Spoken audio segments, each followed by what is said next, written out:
Hello there, ladies and gentlemen, and welcome back to another episode of Toffee TV USA. My name is James Boyman, joined as always by my co-host Ryan Williams.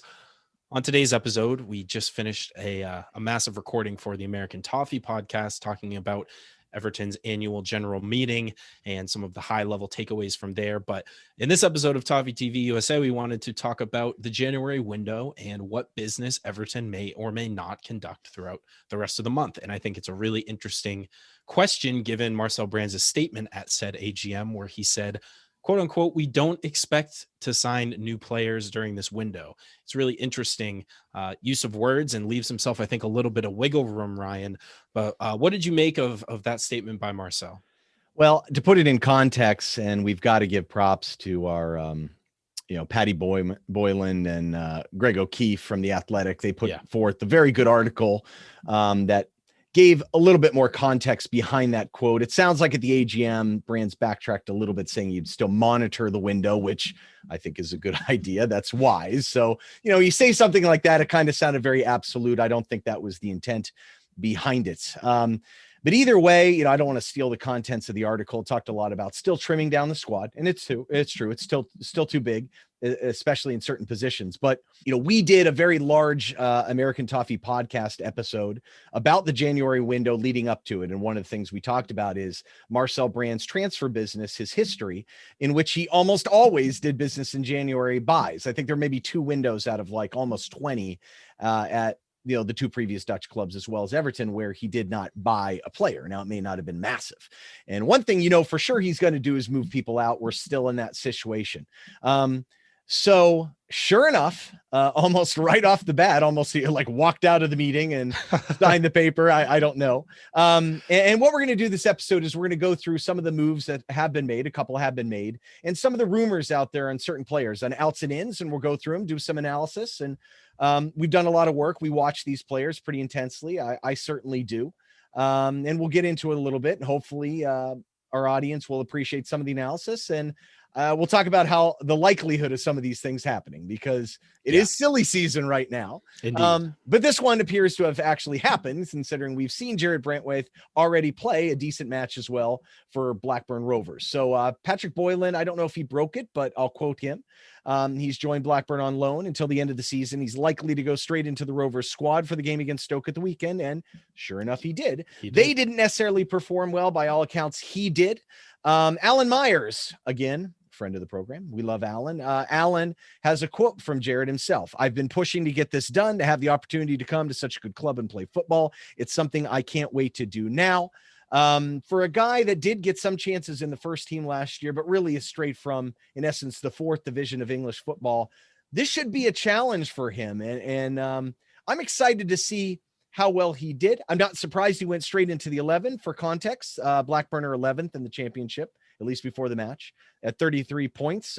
They were not too far out of, the top slots. I mean, ultimately, numbers 3 through 6 get into the promotion playoff, and they're pretty far from bottom. So I don't see that being as an issue, but my God, they have some injuries. So it seems like really a big opportunity for him. Yeah. And it was clear, given the resurgence of Yerry Mina and Michael Keane this season, that the reason Branthwaite was able to debut in the squad last season was simply just a lack of numbers, lack of depth, injuries. And so falling down the pecking order through no fault of his own, he was never really planned to be one for right now for Everton. It was always one for the future. And this is the step that will hopefully give him a platform to develop, get some consistent playing time at a higher level than he's accustomed to. And clearly everyone really rates him. He's a highly rated prospect. He showed a lot of potential. And honestly, I mean, if it had gotten to a situation where he had to play for Everton this season, it may not have been the worst thing in the world. But given where we are in the table, I think it's prudent for everyone involved to get him a quality loan.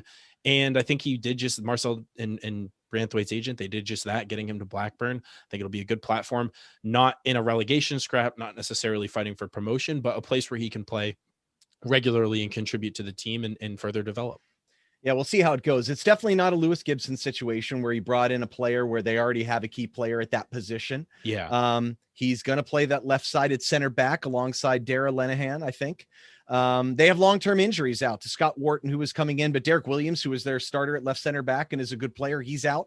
Daniel Alaya, who is from Middlesbrough. I watched him a lot actually last year, coincidentally. He's a good player too. He's out. He just went down in the Huddersfield match in late December with a hamstring issue, and he's not the swiftest guy to begin with. They have some other outs as well too. It's a perfect opportunity for him to step up and do well. By all accounts, he did do well. So that is exciting. I agree. This is a good situation. And we do have another out too. It's worth mentioning that Matthew Pennington, last year of his contract, of course, I know playing with U23s, you think he'd be young. Sure enough, he is not. But it looks like he's signed on loan to Shrewsbury Town FC for the rest of the year. And that'll take him to the end of his contract. And then he will be gone. I'm sure they're not going to pay much of his wages. I don't think they were all that small to begin with, but it's time for Matthew to move on and find opportunities. So he was never really going to sniff the first team. So having him sit in the U23s and taking space from someone else didn't make a lot of sense, but he clearly was in there to be showcased. Yeah, it's just been a long road for Matthew Pennington at Everton, a youth player who now is a full-grown man. That there was some promise there for a while, though. You really thought like he might move. A couple of his loans just didn't quite go the way you thought, but it is what it is. It is what it is, and all the best to him in the future, but clearly has no future whatsoever at Everton. And so get him a move, see out the contract, and wish him all the best, but probably good to get him out of the squad and get some younger guys the opportunity to actually play those games and make them more meaningful. No question. And then the real question is, will we see any other outs? So there's a lot of scuttlebutt out there, as there always is. Like we said, silly season. So it's probably worth going through some of these. I think one of the first and foremost names on the list is none other than Cenk Tosun. I've seen nothing really credible or anything that I looked at that said, oh man, that's going to happen. He has been linked to Crystal Palace, of course, who was interested before he got injured. And again, as we talked about in the past, if he doesn't get injured, by all accounts, it sounds like they were going to exercise an option to buy him for 20 million pounds. So, and keep in mind, this is a guy that is well thought of. He has a big following on social media. He is the top choice number 9 for Turkey, which is a good Euro side with lots of good young players. He's viewed as a leader. So he does have some value. So I know a lot of people are writing him off, but I don't think that's the right thing. I don't know if he qualifies for homegrown in Germany. He was born in Germany. They have a huge Turkish population anyway. I'm sure he'd be attractive to some clubs there. So he's linked to West Brom, obviously, rejoining the man whose name we will not utter. Hertha Berlin, Schalke, I think, and Besiktas is interested as well, too, which makes sense. I can see him moving out. It'll be very interesting how that structure will work. If he moves out, we've got to be looking at another striker. James, any of these things you think have legs, or are we going to have to wait till the end of the window on this one? This is going to be an interesting one for Cenk. With Dominic CalvertLewin out, I mean, obviously the depth of striker has been a problem for us. And can you afford to let him go without anyone else coming in? You could obviously flex Richarlison over to the striker role, but then you bring in someone else on the wing. It's iffy for me. I mean, if we can get good money for him, I think it's kind of a no-brainer, because I think the consensus now is that I don't think he's a bad player by any stretch, and he can find his feet somewhere, but he's not going to get the game time. He's at an age where he is going to want to play as much as possible, as is kind of in the twilight of his career, maybe not quite there yet, but obviously not getting any younger, to say the least. And I think, honestly, like Sam Allardyce, redact that name. I said it. He said the name. The West Brom manager has previous links. He, of course, brought him to Everton in his fabled time here.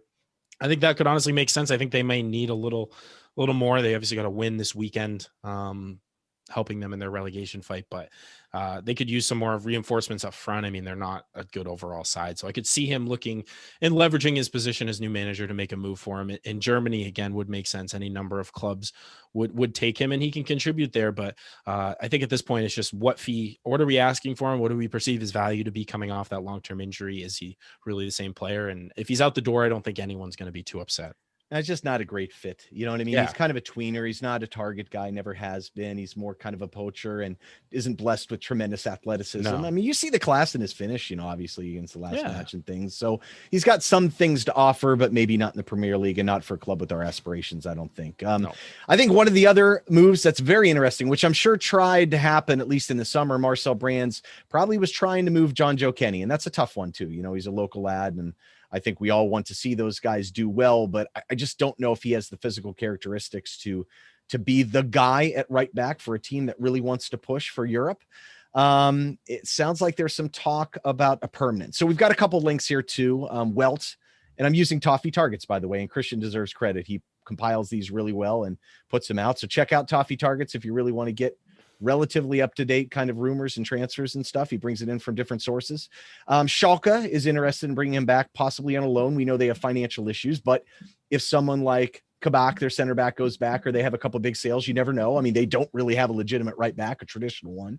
And I think the biggest one right now, the most recent one, is Burnley looking at maybe a permanent move for him, which would be interesting. I mean, he can hurt you from deep. He's a good crosser of the ball. Football Insider said £7 million would do it. I could see that. I mean, maybe in the summer Marcel wanted more, but it is the way it is. Yeah. It is, and he's young and promising. He's not terrible. He has some good traits, but maybe he's not a good fit for us. This one may have legs, but I still would be a little surprised if he went on a permanent in the winter, but it would free up possibly a chance for us to move in another right back, but he's really not playing right now. Right. He's not playing, and he doesn't, given the fact that our starting right back, I mean, even Seamus Coleman now isn't playing instead of, Mason Holgate out there. So you'd have to think Jonjoe Kenny's even further down the pecking order. He's gotten a couple late cameos where he's come on and done okay, but I think it's pretty clear that Carlo doesn't quite rate him. And it's unfortunate because, anytime you have a local young player coming through the ranks, you want them to succeed just for I think it gives a really good feel-good factor to everyone around the club. But it obviously coming through the England youth system and Everton's youth system, he was really highly thought of, but he's sort of just stagnated, I guess is the best way to put it. And I still think he can have a successful career, but I think moving away from Everton is probably in the best interest of everyone involved at this point. Whether or not that actually happens in January, I think that is still very much up in the air. Schalke has been, Burnley is an interesting one because that's new. Schalke they've had sustained interest in him. We know they wanted him in the summer. Burnley could make sense. Jonjoe is, maybe not the most defensively sound player, but maybe in a more conservative role in Sean Dyche's side, he could be a valuable depth player for them and contribute. So I would like to see him stay in the Premier League just to see if he can actually kick on and succeed with another club. But again, I just don't think it's going to be with Everton. And no complaints about his effort. It's always there. He's always worker, and you wish him the best either way. So, all right, Jonas Lossell. There's some interesting links here. He's in the same contract situation as Jank. He's got a year and a half. And so he's been linked to a couple different clubs. Inter Miami MLS club has been linked a couple different times. Marseille is another one. So, for me and you, we know MLS pretty well. Certainly it's part of what I do outside of the pod. Got to know my MLS. So Inter Miami is an interesting one. Luis Robles, their big keeper, is retiring. He was their big first kind of major signing at Inter Miami, which is a new club this past year. That would make a lot of sense. They need a keeper for sure. And Marseille is another one.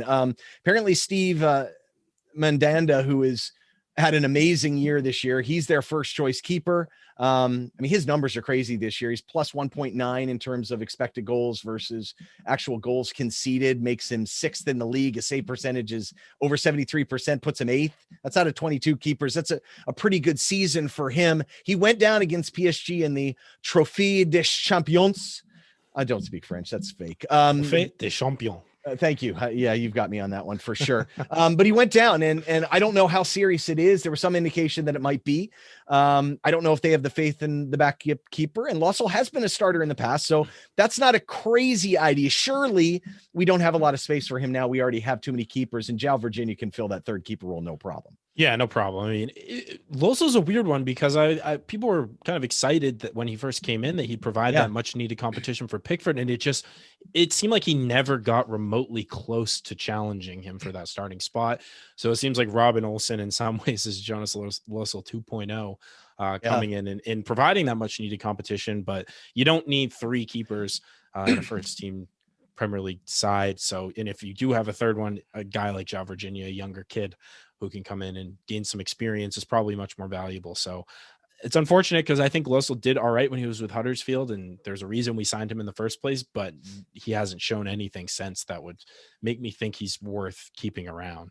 Olsen puts more pressure on Pickford too, and is more of kind of the guy that you would want behind him. I mean, Pick is a little erratic at times. He can have some spectacular plays, and Olsen will make mistakes too. That's his known, but I mean, he's polished international player that's more senior and stuff, and just carries with him a different kind of reputation. I think we always have in the back of our pocket too to buy him outright if we want to take advantage of the two loans, because he's one of the two.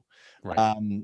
I think, although that may be domestic limitations. But either way, Bernard is the last one too that we've had some stuff on. I mean, there have been some others, but in terms of a pure transfer, Italian sources are always questionable, of course. So we heard from Corriere dello Sport, which just, they say all sorts of crazy stuff. Although Fabrizio Romano is our guy. He is a reliable guy. Right. Yeah. So on his podcast, Paulo Fonseca, that's AS Roma's manager, likes Bernard, but at the moment, Roma haven't sent any bid. Everton apparently wants 10 million euros for him, which, okay, I mean, that's about right. Now, we know that they had an offer. We think we had an offer for £7 million for Bernard, and Carlo's the one that stepped in that said, no, he's going to be an important player for us. We need to keep him. Now, he is on a big wage. He came over on us free, so that's a reasonable thing. But the rumor is that Bernard's agent was in town on Saturday to talk shop. Apparently, Roma was trying to bring back Stephen El Shaarawy from Shanghai. And I think the idea was to have it on a free loan, and I think they eventually said, no, man, nothing's free coming out of China, my friend. Sure. So I think that fell apart a little bit, and Bernard would fill in a similar type of role. So it could make sense. By all accounts, Bernard's willing to take a bit of a pay cut, of course, and maybe Everton will supplement that salary. But the thing is, if he goes, I still feel like maybe we have a gap there, but he is a left-sided player. He's always been a left half space guy. A lot of people said, well, no, he can play in the middle. He's never really played in the middle. Half space is about it. And we clearly have a need for a more natural right-sided player. Alex Iwobi is a naturally left-sided player, always has been. You got to wonder if he goes, maybe we do some business. This one may have legs. What are your thoughts? Yeah, this is another one that's similar to the Jonjoe Kenny to Schalke, where this popped up in the summer. And Fonseca has a history with Bernard. He played under him at Shakhtar Donetsk, obviously, his last club. So he knows the player really well, probably believes he'd be a valuable contributor in Serie A. I think the move itself makes sense for Roma to bring him in. I'm not sure if it makes sense for us to sell Bernard in January. And, you talk about trimming the squad and all the things Marcel alluded to at the AGM. You need to get the squad down. And on the other hand, you have people saying, well, why aren't we spending big in January? Why aren't we really, the table's wide open. Why aren't we going for it? This is almost like the exact opposite, where you're selling guys who, I mean, Bernard plays for us. He may not start every match. He may not even appear every match, but he's getting minutes. Can you afford to sell a guy like that when we're already, I mean, you could say left wing is probably our deepest position. We have 3 or 4 guys who could realistically play there, but Bernard is one that would come in. He's, second or third on that list, maybe. And I don't know if we can afford to sell him if we don't have an adequate replacement lined up. Jonjoe Kenny's not getting minutes. That's fine. Bernard's playing. We can't just let him go unless we're going to find someone else to play in that spot. So I'd be surprised if this one came off. The wages, again, if you can move the wages is good, but you need to have time to sort of maneuver around it and find adequate substitutions for him. And I don't think we really have that, given that it's already January 17th at time of recording and time's ticking. And any money we get in is pure profit too for him being on free. So that's a consideration as well. Yeah, I got to figure this only happens unless we have someone in our back pocket. You know what I mean? And we'll get to the incomings. We've had some rumors of that in a second. Yannick Bolasie is an interesting one. There's still some scuttlebutt about him rejoining Neil Warnock, who is his manager for at least a little bit of his time at Palace. He's at Middlesbrough now. I've heard some other things about him too. Nothing substantial we've seen. And Bo Besic is the other one, which, I mean, mum's been the word on him. I really thought alive? It's kind of crazy if you think about it. I really thought before Sheffield picked up Sander Berge, I really thought they started to play him a little bit, and it seemed like they liked him. He has some positional versatility in a 3-back set. He could play one of the center back positions too, and run forward. He almost would be a perfect tactical fit for him. But alas, they signed Berge, and he's probably not an option there. I can't believe we haven't heard anything about it. Maybe his agent is not good at making up rumors. But either way, both those guys are out in 6 months, so they can sign a Bossman with anyone. I would imagine we're going to see something on them in January. Of course, they could maybe just settle with the club and move on to someplace as well. Not much worth discussing there. I don't think. Any final words before we move into incomings? No, just 2 guys who are kind of relics of an era at Everton that's gone by, right? Guys that were brought in never really worked out. High hopes at the time, but I think it's clear we're moving in a new direction. All the respect in the world for Yannick Bolasie's tweet game. He's a big supporter. He tweets a lot of positive stuff about Everton, but he's never going to play for us on the pitch. And same for Mo Bezic, who, yeah, I mean, we haven't heard really anything about Mo in a long time, given how well he performed. Obviously, the rave reviews in the World Cup, playing against Leo Messi and all that stuff, or rather World Cup qualifying. And anyway, I'd assume that they wouldn't really be looking for a specific deal. They'll be looking to see out their contracts and sign on a free for someone else, but we shall see. Yeah, I mean, Yannick's a total entertainer. I look forward to where he goes next. I mean, I think he'll, in the right situation, I think he'd be amazing. And I hope he does. I like him. He's an enthusiast. I like him too. Yeah. Yeah. So in terms of incomings, it's kind of related to the outgoings. If you send Jonjoe out, is that time where we step up and get a big time right back? Shelik was a guy who we've been linked to a little bit with Lille, plays on the right side there. He just got hurt. He's been out a bit, but I haven't heard anything all that solid for him. You know what I mean? So no real use talking about that. But there has been in the last couple of days, and I can't believe TalkSport broke this first. I'm just shocked. Joshua Zirkzee, who is currently the backup kind of center forward at Bayern Munich. And in the January window, in our monster episode, we talked about the place to look are the big clubs. They've got the depth where maybe someone's not playing who has talent. It's kind of crazy, but then it got picked up by a couple people. And Fabrizio Romano, if he says something's going on, he's right. I mean, he's very reliable. So his quote is, Everton and Parma are in talks with Bayern Munich to sign Joshua Zirkzee on loan after Frankfurt also trying weeks ago. Now Frankfurt moved for Jovic. Who came back and scored 2 goals for him, actually, I think. Today. Yep. Look, he wants to play is what it says. And he does have a better chance of playing at Everton than he does at Bayern, for sure. That being said, I think he was a little surprised, too, in the summer when they signed Choupo-Moting on a free in October. So he's kind of your backup. I know Serge Gnabry has played a little center forward. I think he even was playing today when I was watching. He definitely played in the cup match that they lost in, and that was, I know, a total embarrassment for them. And then they also have Jean-Philippe Arp, who's a 21-year-old too, who's in their youth club, who's very well thought of. I still think it's a little bit strange. I mean, he's not going to play that much. He's certainly not going to play over Dom. I do think he could help us, but he's not I just envision us moving for kind of a right-sided attacker / center forward. Before we get into the type of player, does this make a lot of sense to you? For him, I don't know if it would. You'd think you'd want to go somewhere you'd play for sure. Right. If you're moving from Bayern to Everton, you're going from behind Lewandowski to behind Calvert-Lewin. So you got a little bit of chance of leapfrogging him. Calvert-Lewin, Lewandowski, basically the same player. They're very closer than they were a year ago. I'll say that. I'll say that much. Yep. But yeah, it'd be an interesting one. I mean, he did have a trial with Everton before he signed with Bayern Munich. I don't know if everyone's seen the photos circulating of him in an Everton shirt. So there is a little bit of history there. I'd imagine that we probably know him as a player somewhat well. Young player. So if it's from what I've seen, it's potentially a loan with an option to buy. Could be low risk if you're taking that on. You get the added striker depth. But it just seems so weird to me that we would move Moise Kean out and bring in another young player who theoretically just needs game time to sit behind Dominic CalvertLewin and provide depth. I'm surprised they'd be giving up on him so early, but again, it's Bayern Munich. If they want to go get a backup striker, they go get a backup striker. I mean, they have so much pull within Germany. It's crazy.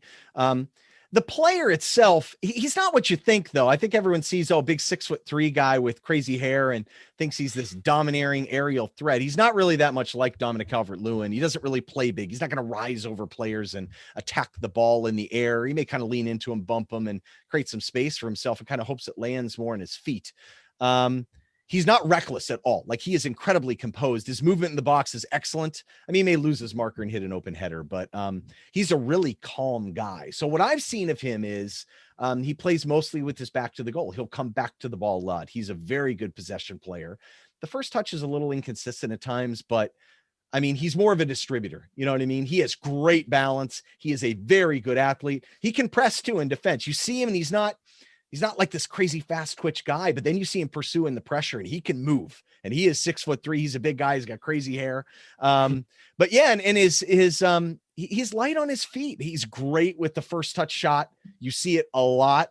Off a couple set pieces, he's hit some amazing goals where they play the ball over, and instead of running and heading it, I mean, he'll wait for it and just strike it beautifully. He can set up plays. Oh, really? I mean, he grabs the ball. He can run a little bit. I mean, he's very rarely played outside, so I don't see him as being a right wing type guy. He really is a center forward. But Dom's best things about him is not necessarily coming back to the ball and helping with possession. He's getting better at it, but Dom wants to run off the back foot and have crosses played to him. They could play together, though. I will say this. I know it seems kind of crazy, but they both can pressure. This kid is a good athlete. I could see him kind of coming back into and playing within the lines, receiving a ball and playing Dom through a little bit. I think if it's an option to buy, it's a coup. I mean, this kid is really talented, but he's very different. I mean, he's just so composed. Everything's placement on him. He's very cerebral. I mean, he is an exciting prospect. I don't know how well he would fare with some of the physical rigors. I mean, I've never seen him really lean back into someone and box them out with strength. He kind of floats back to the ball. But the talent is there. I mean, the upside on this kid is tremendous. If we could get an option to buy, it'd be a coup. I mean, it also is basically saying what we kind of said before is if Keane's not coming back, this would be a nice backup. You know what I mean? He's not as polished and as accomplished as Moise Keane, who's been banging him in the top level now since he was 16. But he is promising. I think he's a very good player. I do think he could help immediately, but he's just not maybe the player that you think, and he's not going to walk into the side by any stretch. Yeah, I mean, we'll see what happens. It does seem weird to have TalkSport breaking things, but I'd imagine it's worth exploring. And as you said, Ryan, looking at the big clubs, looking at sort of the excess that they have. Well, I mean, for a backup for Everton, I think it would be a bit pretentious to turn our nose up at a player like that, given the high ceiling. Now, if it's just even if it's just a 6-month loan with no option to buy, I mean, maybe it's not quite as good a fit because you really want to be looking long-term with a guy like this. Yeah. But it still could make sense just to get the added depth, especially if we let Cenk go. We really do need at least one other striker in there. So I could see it coming off. Yeah, and it sounds like that striker is not going to be Josh King. So that gets to another rumor, which thank God. I've never understood this rumor. He just turned 29. He's got like 6 months left, so you're not going to get him on a loan or anything. So TalkSport, and again, this one I don't believe as much as maybe something else, broke. He's reportedly pricing himself out of a move to Everton after demanding 120K a week wages. Dude. We knew this was going to happen. I mean, it just, I don't think he makes that much sense other than the fact that he can play on the right side and center forward. I think this is a big pass. I think another one that just came out was Felipe Anderson. This one is even stranger to me.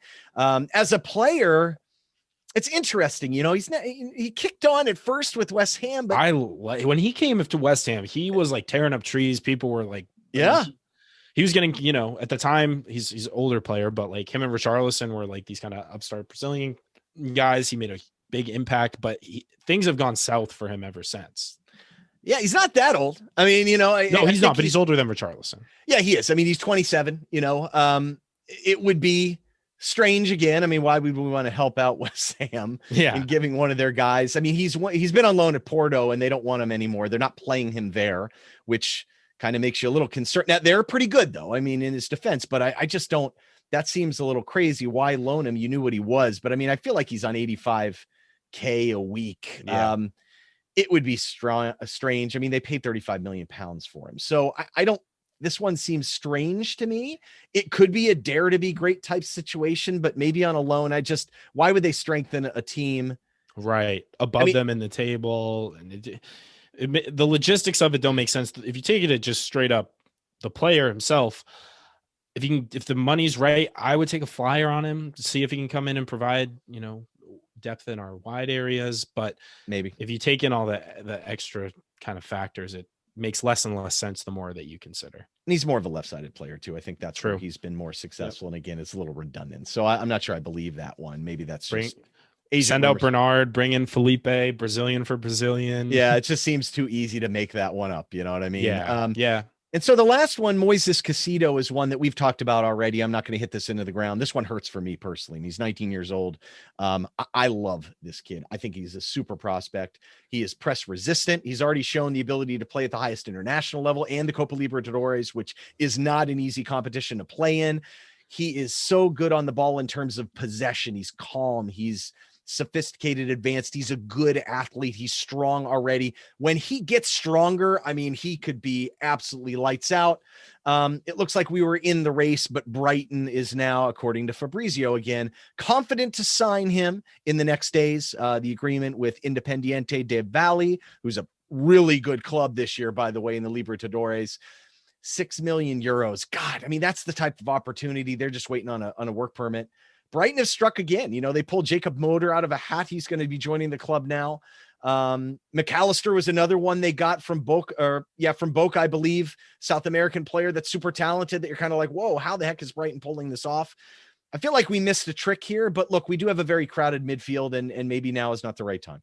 Yeah, Graham Potter will be really glad to hear all the nice things you said about it. I mean, if they stay up, I mean, you look at the future midfield. I mean, those are three guys that could play in the three that could be otherworldly, but it doesn't matter if you can't stay up.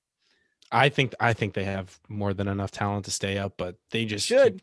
Their XG like differentials just, I mean, I know it's crazy. But anyway, we digress. We're talking about a different club that wears blue and white. We should be focusing on Everton, and I think that's more or less all we had for our January news roundup. But thanks to everyone for listening. Ryan, before we wrap, any last words?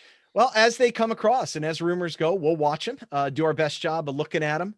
You know, we'll give you a little bit of our American viewpoint, and we'll take it from here. I mean, it should be an exciting last couple of weeks. I think there is an opportunity for us. I don't think it's some once in a lifetime opportunity. I look forward to us continuing to improve under Marcel Brands, and it'll be very interesting what happens. There's a lot of loose names out there, so I'm sure we'll have a lot to talk about, and I'm looking forward to coming back on and being with you, James, and represent the USA and talking about more of these guys as we like to do. Indeed. And yeah, going to be an interesting last several days of the month. I think there's still some questions to be answered by the board, by Marcel, but we'll see. I wouldn't be shocked if it ends up being a big deflated balloon and we just get and nothing ends up happening. But I think worst case scenario, we move some guys out. We continue to move towards that goal of trimming the squad, and we get through the rest of the season with what we have when we look forward to the summer with big moves. But otherwise, yeah, we've got a little bit of downtime now. Everton don't play for another week. Time to get healthy, time to rest up, time for people to relax a little bit. But we appreciate everyone listening. If you did enjoy the show, please do leave us a comment below. Let us know what you thought. Subscribe to the American Toffee podcast. There'll be links in the description. Subscribe to Toffee TV if you haven't already. What the heck are you doing? Great Seriously. Content on this channel, without a doubt. And we'll be back with you guys soon enough for another episode of Toffee TV USA. Until next time, up the Toffees.